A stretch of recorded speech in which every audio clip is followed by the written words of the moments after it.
Today for concerns now growing after the GOP-led Senate passed a newly drawn congressional map for North Carolina today.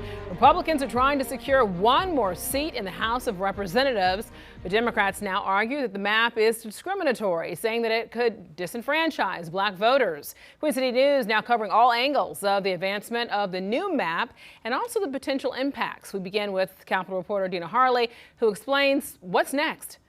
Republicans have been clear from the start that they wanted to do this to secure an additional GOP seat in Congress up in D.C.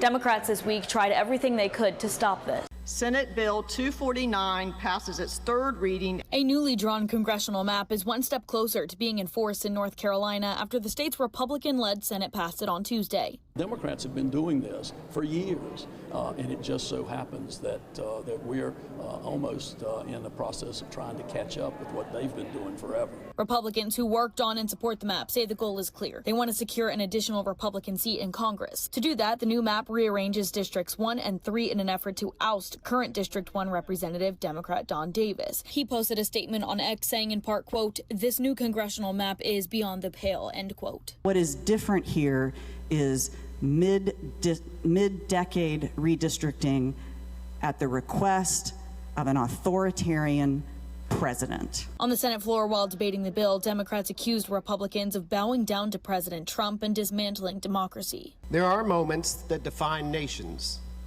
moments when the soul of a country is tested, when everything that came before, every sacrifice, every principle, every promise hangs in the balance.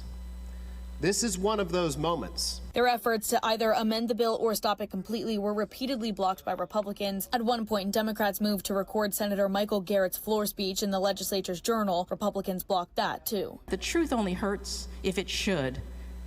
Senator Garrett spoke the truth. Those true words should be spread upon the journal. I urge you all, regardless of party, to show some respect for your colleagues, to show some respect for our state, for our country, for the freedom of speech.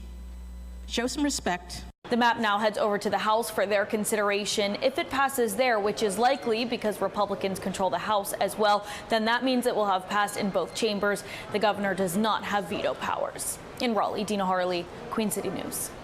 Thank you, Dina, for that. So in response to the vote, the first black woman to represent North Carolina in Congress calls this map blatant discrimination. That is her quote. But as chief political correspondent Andy Weber reports, state Republicans are clear that their motives are political, not racial.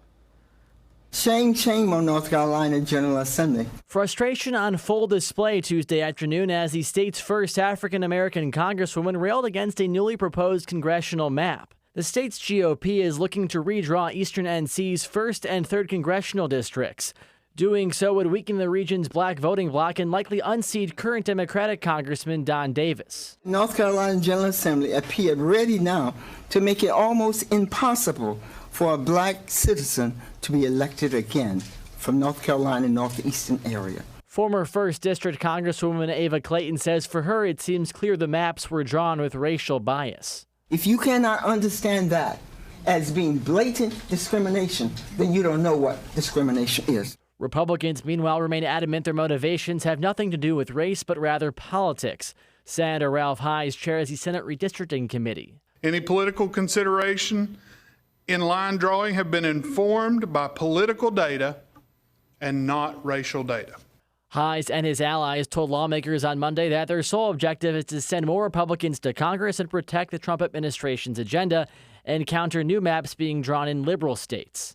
California has moved ahead in an attempt to move multiple seats towards Democrats, and it is important in that timeline that we respond.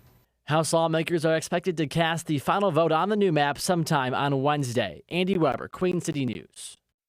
Queen City News Plus. Just search Queen City News on your smart TV's app store.